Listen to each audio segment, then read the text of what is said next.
Mesdames et messieurs, bonsoir et bienvenue dans l'invité culture. Les industries culturelles et créatives, un levier de développement économique et social. Dans le monde, elles représentent à peu près 2000 milliards de dollars de revenus. Elles emploient près de 50 millions de personnes et se positionnent comme le plus grand employeur de jeunes entre 16 et 30 ans. Au Maroc, les industries culturelles et créatives ne représentent que 0,5% du PIB. Le nouveau modèle de développement vise à rehausser ce taux à 2 ou 3% et ambitionne aussi de doubler, voire tripler les emplois dans ces secteurs à l'horizon 2035. Comment encourager les investissements et l'entrepreneuriat dans les industries culturelles et créatives? Quelle stratégie pour renforcer la compétitivité des TPME opérant dans ces secteurs? On va essayer de répondre à ces questions ce soir avec Yousfi Dalil-Graoui. Vous êtes président du CMGM. C'est un plaisir de vous avoir comme invité ce soir. Bonsoir madame, merci pour l'invitation. Merci de l'avoir accepté. Alors, qu'est-ce qu'on peut dire aujourd'hui de la transformation des industries culturelles et créatives au Maroc? Effectivement, aujourd'hui, les industries culturelles et créatives, ce sont des industries qui font partie du troisième secteur, le secteur des services. C'est un secteur à très fort potentiel de croissance, mais aussi un secteur qui demande beaucoup de structuration. Nous sommes devant une économie immatérielle qui demande un certain nombre d'éléments primordiaux pour que ce secteur, bien évidemment, puisse trouver sa lancée, notamment son apogée, au même titre, par exemple, que le secteur agricole, que le secteur de l'industrie. Alors, il s'agit de services spécifiques qui sont liés aux activités touristiques, qui sont liés à l'attractivité du pays et éventuellement, on est devant des secteurs qui sont en souffrance, des secteurs où il y a de la précarité parce qu'on est sur une économie qui est informelle, on est sur des activités qui restent volatiles, qui sont liées bien évidemment au territoire, à l'attractivité d'une région à l'autre et à des événements à l'international. Prenons l'exemple du cas de la Cannes. Quand on a lancé l'organisation de la Cannes, c'était possible de un petit peu promouvoir tout ce qui est industriel, tout ce qui est artisanal, en marge de cette manifestation. Je crois que ce qu'il nous faudra aujourd'hui au Maroc, c'est de pouvoir développer des activités industrielles qui ne soient pas liées à une agenda bien définie. Et c'est là le défi, donc il faut professionnaliser les professionnels qui opèrent dans les industries de culture, éventuellement développer des petites mailles d'entreprises qui sont capables de développer des activités, de les promouvoir culturellement parlant et bien évidemment de les écouler à travers le territoire national et qu'on puisse créer nos propres événements au niveau national sans passer par un événement international qu'une fois l'événement se termine, la courbe elle commence à baisser. Aujourd'hui, en tout cas en termes d'agenda culturel, il y a énormément d'événements qui sont organisés au Maroc.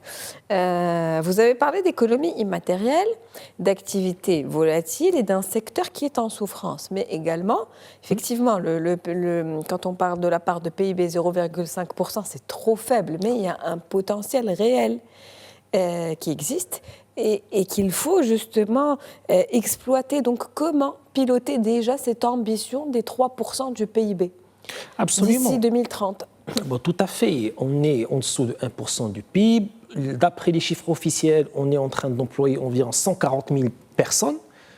Je trouve ça très peu parce qu'on peut faire encore mieux. Si on veut atteindre 2-3% du PIB, il faut aller employer 300 000 personnes parce qu'on sait qu'il y a un secteur informel qui est très frappant dans cette activité industrielle. C'est des gens... À l'instar des autres activités. Absolument, tout à fait. Donc, c'est des gens qui opèrent dans des bazars, dans le marché du noir, dans des zones où il y a des activités industrielles et artistiques, mais il va falloir qu'on professionnalise tout cela à travers la création, pourquoi pas, d'associations, de syndicats professionnels qui vont porter un certain nombre d'activités culturelles et industrielles spécifiques qui prennent en considération, bien évidemment, la culture de chaque région et pourquoi pas développer bien évidemment des hubs, des centres d'innovation pour pouvoir promouvoir ce genre bien évidemment d'industrie.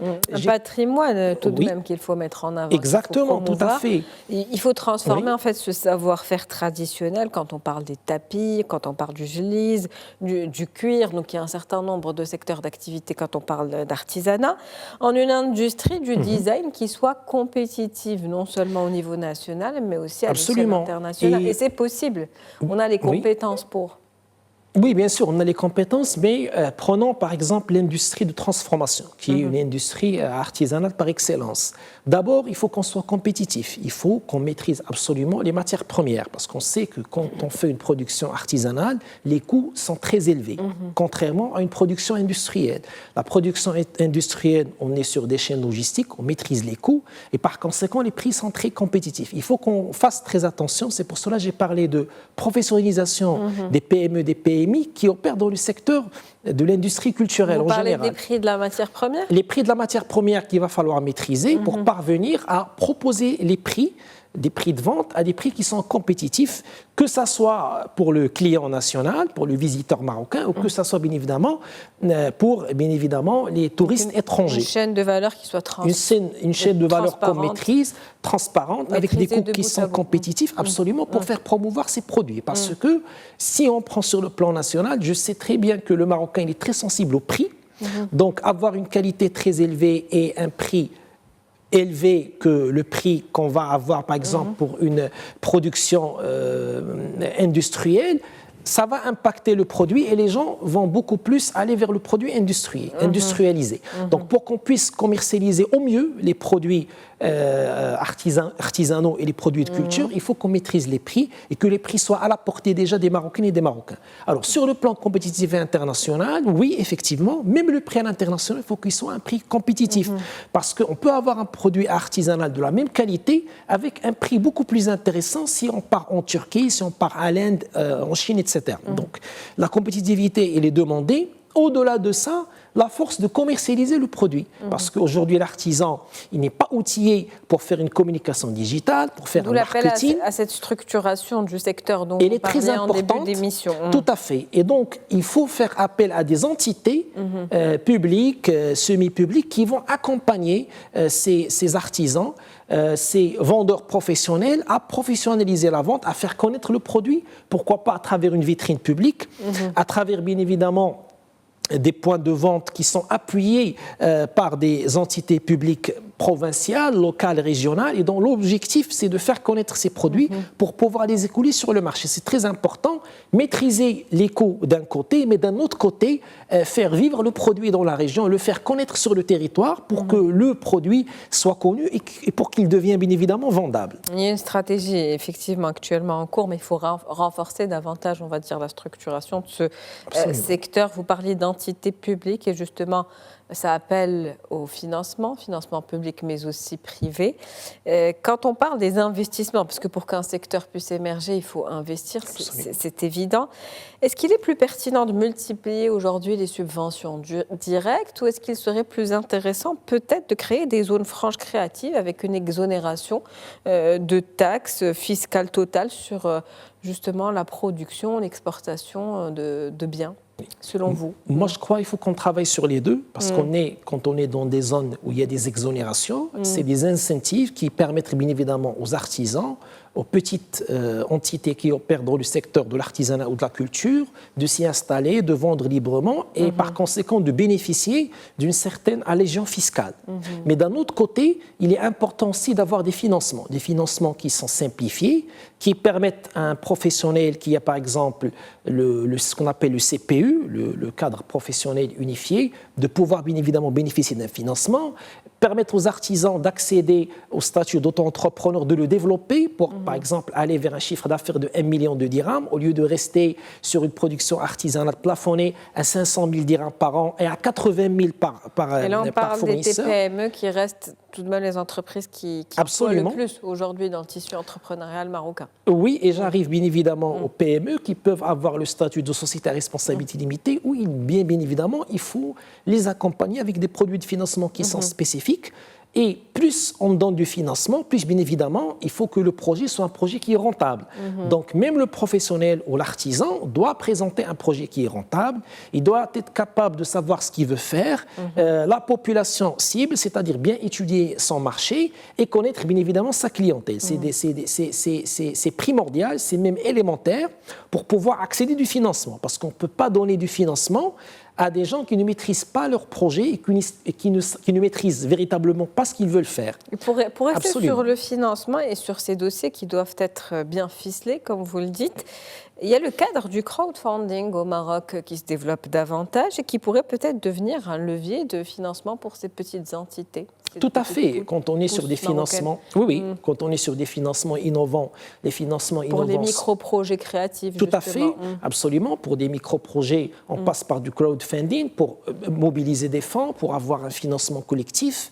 Mais et ça évite cette lourdeur administrative aussi. Tout à fait, exactement. Normalement, le secteur bancaire devrait être un petit peu plus souple vis-à-vis de cette catégorie parce que c'est normal. Pour la banque, c'est une prise de risque, donc on demande plus de dossiers, on s'assure avant de donner le crédit, il y a une navette administrative sur les documents à préparer, après il y a des rejets de dossiers, des fois on est sur des rejets de cascade. J'avais accompagné des entrepreneurs par le passé qui ont voulu mettre en place par exemple des entreprises artisanales qui opèrent dans la culture et j'ai vu des dossiers rejetés avec des observations en cascade. Donc je crois que l'effort doit être mené des deux côtés. L'artisan doit proposer un dossier ficelé, clair, où il y a une étude de marché, où il précise son fonds de commerce, où le point de vente d'intervention, la population cible, une explication technique du produit qu'il veut commercialiser. Ça d'une part. D'autre part aussi, il faut qu'il y ait une certaine flexibilité parce que l'artisan, ou le professionnel de la culture, ce n'est pas un agriculteur, ce n'est pas un industriel qui fait de la fabrication. Donc on est sur une économie en principe qui est de l'immatériel, une économie de valorisation du patrimoine marocain et donc je crois que la manière de traiter les dossiers devrait changer et donc une fois on a le dossier, il faut qu'il y ait une certaine souplesse en termes de financement pour permettre à ces gens d'accéder au financement. Comme j'ai dit, il est question aussi de revoir le statut de l'auto-entrepreneur pour l'améliorer, leur donner plus de souplesse. Pour s'adapter aux exigences de ce s'adapter aussi aux exigences. Et je crois que c'est un régime qui est souple, où il n'y a pas de facturation de TVA, libre activité, déclaration de chiffre d'affaires, on ne paie que 1% le trimestre qui suit sur les factures décaissées. Donc c'est un système que je trouve qui est avantageux, mais qu'il va falloir améliorer et le généraliser. Bien évidemment, un certain seuil, même l'artisan, même le professionnel de la culture, il doit se développer. Donc il va sortir du statut de l'auto-entrepreneur et se diriger vers une société par action simple, une société à responsabilité limitée, une SARL. Mais encore une fois, il doit se professionnaliser encore plus pour avoir un portefeuille, pour avoir des commandes clients, parce que là, il aura plus d'exigences fiscales. Il doit faire un bilan, il doit déposer un compte de résultat annuel, des déclarations cycliques de TVA, etc. Mais là, on passe à un autre stade. D'où l'importance de mettre en place aussi un système éducatif qui soit capable de former des arts entrepreneurs d'une certaine manière. Absolument. Pour conclure, on va parler d'intelligence artificielle au Maroc et de son potentiel. Ou est-ce que c'est peut-être aussi une menace pour justement la créativité des créateurs au Maroc ? Effectivement, aujourd'hui, je crois que l'intelligence... Est-ce que c'est une menace ou une opportunité ? Absolument. Moi, je la prends comme une opportunité parce que faire de l'artisanat de manière classique au moment où on a une intelligence artificielle qui est capable de faire du design, qui est capable de faire beaucoup de choses en termes de conception, donc je crois que l'artisan aujourd'hui, il doit hausser la qualité de sa production, il doit innover. Donc lui aussi, il doit s'inscrire dans un cercle vertueux où il doit innover dans tout ce qu'il fait, apporter sa propre touche, une propre valeur ajoutée humaine. Tout en utilisant cet outil. Tout en utilisant même cet outil, avoir une certaine longueur d'avance et dire que moi, je suis un artisan, moi, j'apporte de la valeur ajoutée et donc je peux travailler avec de l'IA pour faire du design sur machine, mais je vais apporter ma propre valeur ajoutée, je vais innover par rapport à ce qu'il y a au niveau de la machine et apporter du nouveau. Parce que pour moi, l'IA, en même temps, effectivement, l'IA, c'est une menace pour les gens qui travaillent de manière classique, qui font de la tâche récurrente, parce qu'on parle de suppression de postes. Mais quand on est sur de l'innovation, quand on est sur des chaînes de valeur où on travaille pour apporter de la valeur ajoutée, c'est un outil qui va permettre d'améliorer l'efficacité et par conséquent de continuer à innover tout en utilisant de l'IA. Donc une opportunité, pas Absolument. Une menace. Merci à vous, Youssefa Fidali Garaoui. Je rappelle que vous êtes président du CMGM. C'était un plaisir de vous avoir comme invité et de discuter de ce sujet important. Merci, madame, pour l'invitation. Merci à vous. C'est la fin de l'Invité Culture pour ce soir. Je vous souhaite une très bonne soirée.